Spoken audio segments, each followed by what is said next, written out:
During all those speeches and videos, I sat here thinking, I'd really like to meet this person someday.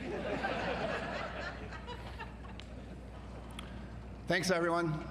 Thanks, Ross, for your outstanding leadership of the Board of Trustees. My thanks to the rest of the board as well for the confidence that you showed in me by giving me this opportunity of a lifetime. I'm also blown away by your unanimous support of the Presidential Fund for Equity and the Marist experience. It's really touching that you're as eager to support Marist students as I am. President Emeritus Dennis Murray, your vision and leadership for nearly 40 years transformed Marist into the remarkable college that it is today and positions us well for the future. Thank you for your generous counsel to me in these early days. I know I can count on you for more support in the future.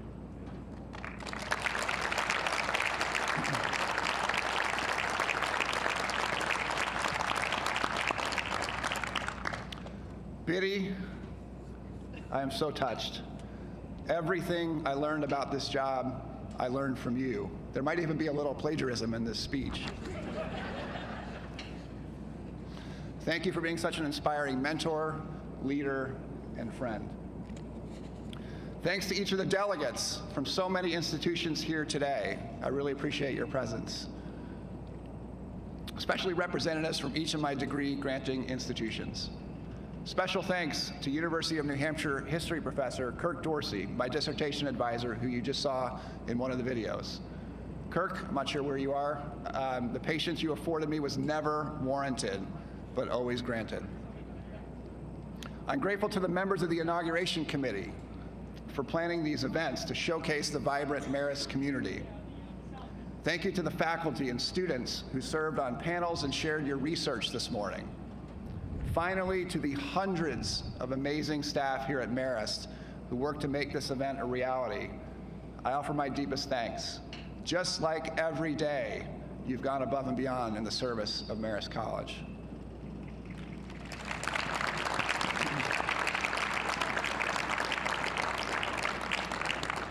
Brother John Klein, thank you for your moving invocation and for your service to our community. I also want to take a moment to remember our beloved Sean Salmon, your fellow board member, Marist graduate, and Marist brother. Sean sadly passed away exactly 2 weeks ago today. No one embodied the ideals of Marist College more than Brother Sean, and I know he would have loved to have been here today. Thank you, Nick, Eileen, and Gabe, for your remarks and for representing our faculty, alumni, and students today. Thanks also to the Marist Singers and the Marist Band for your fantastic performances, as always. To my friends and former colleagues alike from Greater Hanover, New Hampshire, and Amherst, Massachusetts, please behave yourselves today. I'm touched that you are here to spend this special day with Beth and me. To the many finance and administrative professionals from other colleges, we formed such a vibrant network for idea exchange, also for important forms of professional therapy, especially as we steered our respective schools through the pandemic. I'm proud to call you friends. To Marist students, you are why I am here. You inspire me each and every day. It will be my never-ending mission to help you get the most of your Marist experience. To our nearly 50,000 alumni, once a red fox, always a red fox. You've already told me how much you loved your Marist experience, how deep your passions run for this place, and how high your hopes are for Marist's future. I am up for this task. Together, let's build upon all that Marist has accomplished and do all we can to meet its full potential. Now to my family. I first want to say thanks to my parents, Joe and Dolores. My dad is watching from his home in South Carolina as a health issue precluded his travel here today. My mom sadly passed away far too soon 8 years ago. From humble beginnings, they built a great life together over 44 years of marriage and provided my siblings and I a world of opportunity. I am forever grateful to you. To my twin sister, Karen, thank you for being with me, literally every step of the way. Yes, for those who are wondering, we are named Karen and Kevin, and Karen, there's more, Karen is also spelled with an I, because that's what parents do to twins. On another note, I think part of the reason I'm so committed to shared governance is that I only experienced being alone for the first 12 minutes of my life. To my younger brother, Keith, yes, another K for those of you scoring at home, who is watching today with his family from Longmont, Colorado, thank you for your love and support. I'm grateful to be surrounded by other family members here today who have deep roots in the area. My dad's brother, Len, was a lifelong IBMer, and he and my Aunt Jane live in Fishkill. My mom's late brother, Jack, was a New York State trooper. My Aunt Jenna still lives in Red Hook, in the same Red Hook home they shared together for over 50 years. Along with my own roots in Queens, Long Island, and northern New Jersey, I have felt that arriving at Marist College in the Hudson Valley has been a homecoming of a sort for me. Most of all, thank you, Beth, Alex, and Brooke. This job places immense and unfair burdens on each of you. Through it all, your support for me is generous and unwavering. However, sometimes that support manifests in unique ways. For example, some of you know Alex often heckles me in the comments section of my official Marist Instagram posts.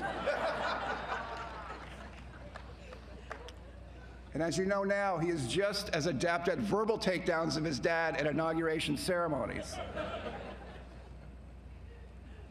As a parent of a college-age son, I longed long ago to interpret this as a sign of affection, whether it's true or not. Brooke, thank you for that amazing piano solo and for sharing your talents with more than just mom, me, and our dog, Abby. Beth, my last words of love and affection are for you.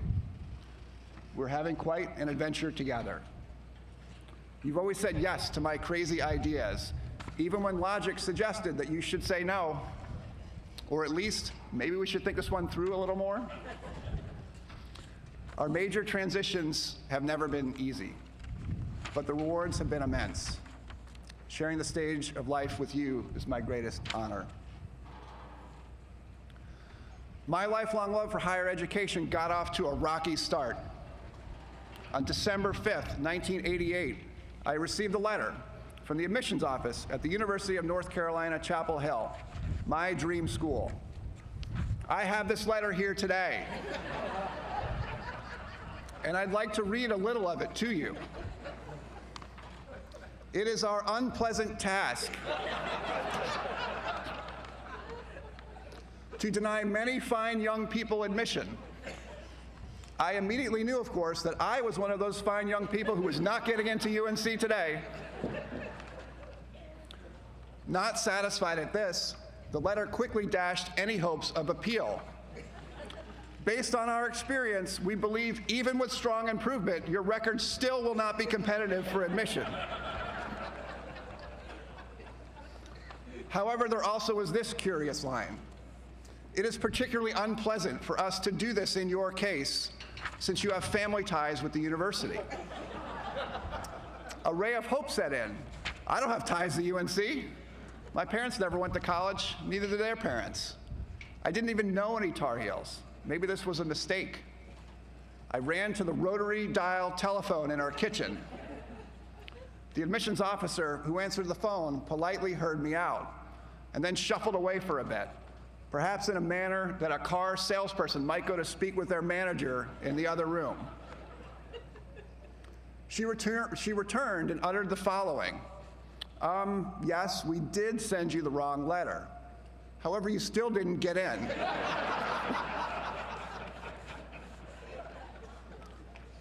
There was an awkward silence, perhaps not unlike this one. Then she asked, would you like us to mail you the correct rejection letter?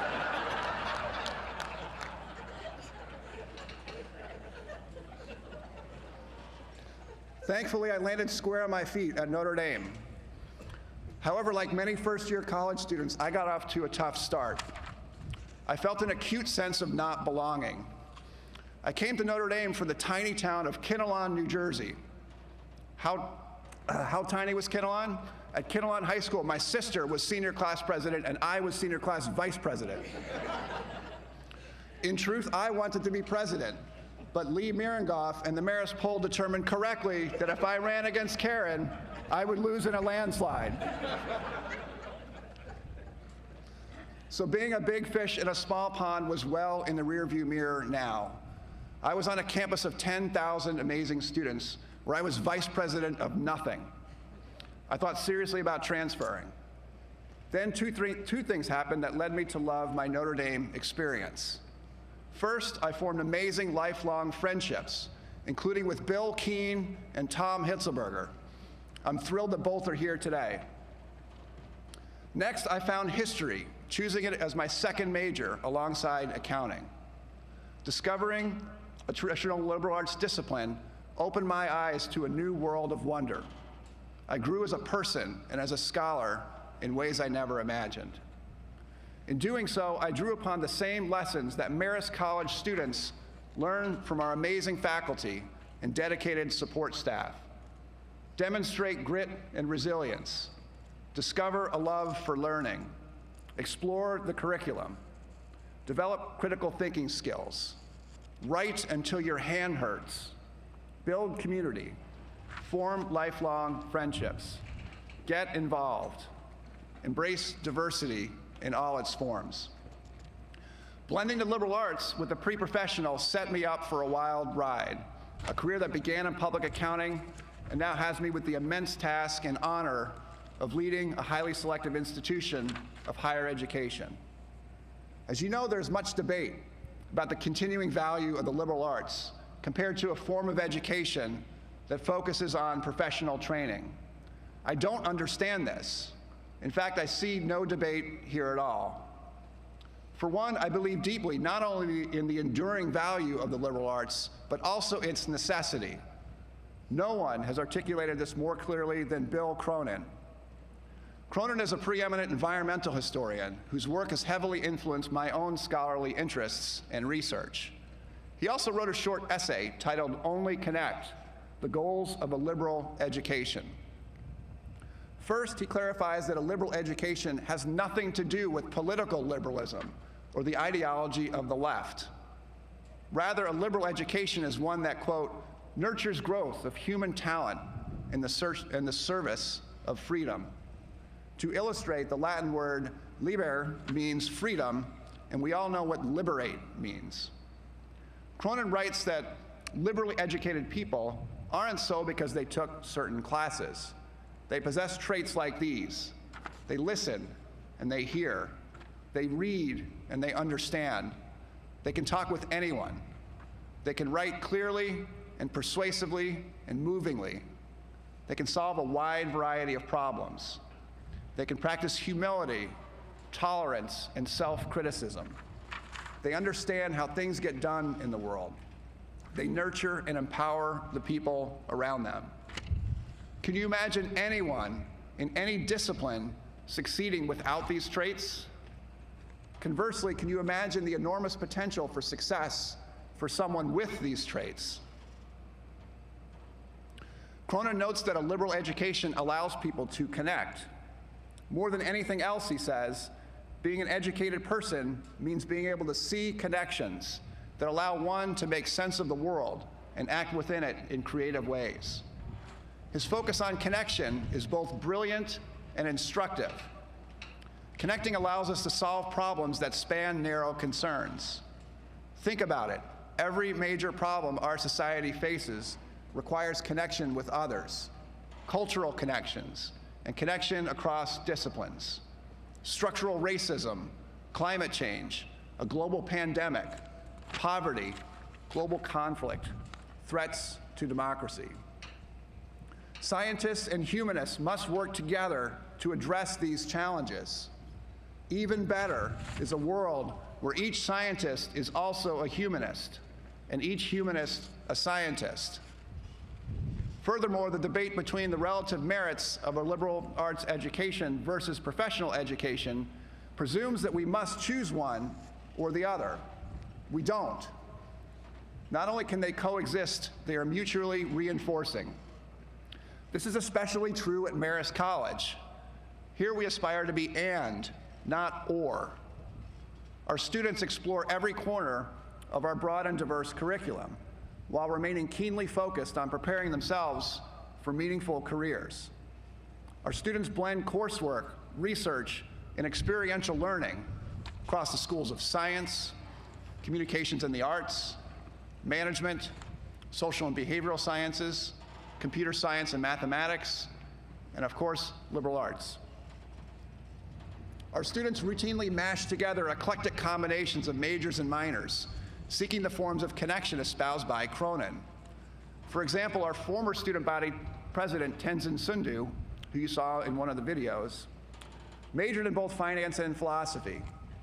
He often quipped that he will now spend his career trying to make a lot of money while simultaneously convincing himself that money is not the key to happiness. That said, competition for talented students is intense and intensifying. Questions about the value of higher education abound. As a result, complacency is not a strategy. As important as a continuing commitment to the liberal arts is, we also need to do two things to succeed as we move forward. First, innovate, and innovate relentlessly. And second, make Marist's form of education available and accessible to any student who has the talent and the drive to succeed here. On the first point, thankfully, innovation is in Marist's DNA. We have consistently launched new successful undergraduate and graduate programs to meet the emerging needs of a shifting society. You can see this in our 34-year partnership with IBM, which was well ahead of its time at inception and continues to make Marist one of the nation's most technologically advanced colleges. Today, majors in cybersecurity, computer science, data science and analytics, and games and emerging media are in high demand. And master's degree programs in information systems and computer science and software development attract students from around the globe. Although my daily choice of attire might belie this fact, Marist has a world-renowned fashion program. For a college rooted in the liberal arts, this is an innovation in and of itself. Yet this amazing program is full of other forms of innovation in merchandising, product development, retailing, operations, and sustainability. Innovation gave birth to our 4-year bachelor's degree program at our branch campus in Florence, Italy, which I visited not once but twice already. It also infuses our freshman Florence and freshman Dublin experience programs, where about 4% of our new students choose to study their entire first year in these cities that are both cosmopolitan and steeped in history. We are proud that these distinctive programs just won a national award for their uniqueness in campus internationalization. A spirit of innovation led Marist to create a fully online MBA program, the first of its kind in New York State, and our Master's in Public Administration program, which has been recognized as among the nation's best.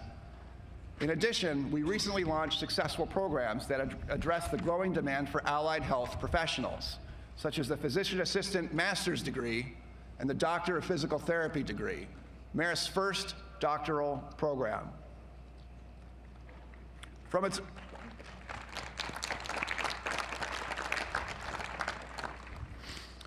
earliest days, Marist has always embraced adult and commuter students. We meet people where they are in their complicated lives. As someone who has worked full-time while pursuing degrees and who has taught non-traditional students, I know how important it is to welcome these students into the classroom and how much richer the learning environment is when they are here. Marist long ago embraced a form of Division I athletics and a vision for student athletes that emphasizes both the student and the athlete. Our amazing coaches, athletics administrators, and our student athletes would not have it any other way. The results speak wonders.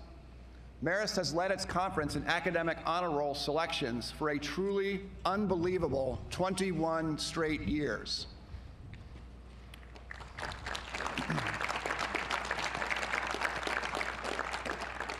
Our student athletes also excel on the playing field. Marist has won 117 championships in the history of our conference, 26 more than the next closest school.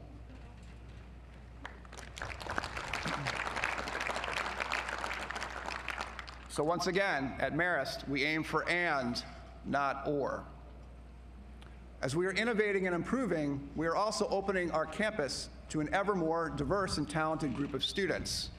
We are a proud participant in the American Talent Initiative, a group of schools committed to enrolling increasing numbers of students from income levels that make them eligible for federal Pell Grants. For too many high school students with high potential, the students who would benefit immensely from a college experience, higher education remains out of reach.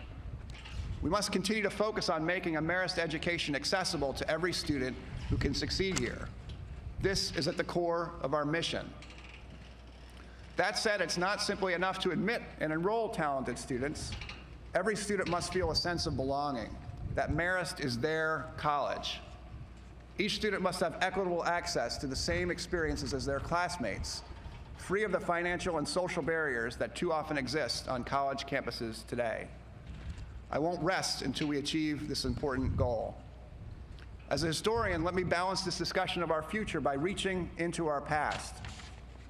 We are here today on this beautiful campus because of the Marist brothers' belief in the power of education and its ability to change lives for the better. They designed and built many buildings here on campus, often carrying the stones with their own hands. The spirit of humility, of doing good quietly, continues to define this college. We have evolved dramatically since our founding into a vibrant, independent, and secular college. Yet at 93 years old, we remain a young institution, competing with revered colleges that have been around for centuries. Rather than see our age as a weakness, I view it as a tremendous strength. We have learned to be scrappy and entrepreneurial, to embrace tradition while avoiding its constrictions, and to dream of a bright and bold future. Even as we celebrate the Marist of 2022 here today, I am already looking forward to our centennial in 2029. My dream includes both an epic celebration of the conclusion of a remarkable first century and a launch pad for an even more amazing second century. Let me conclude here by talking about one of our most stunning features, the captivating river that you see over my shoulder. As someone who has studied history through an environmental lens, this river endlessly fascinates me. Let's first be clear, it has only recently been known as the Hudson. The Mohican indigenous peoples, whose ancestral lands we stand upon today, called it Mehicantuck, which means river that flows two ways. This is because it's not a typical river. Rather, it's a tidal estuary, a blend of saltwater and freshwater, one that flows in all directions at different times in response to the tides. As a result, it supports incredible biodiversity and contributes to the vibrancy of life in the region. It also can drum up quite a windstorm. In this way, the river mirrors the human diversity and richness of Marist College, Poughkeepsie, and the Hudson Valley. We love the river here at Marist, not because it's beautiful, not just because it's beautiful, but also because it represents our values, our community, and our aspirations.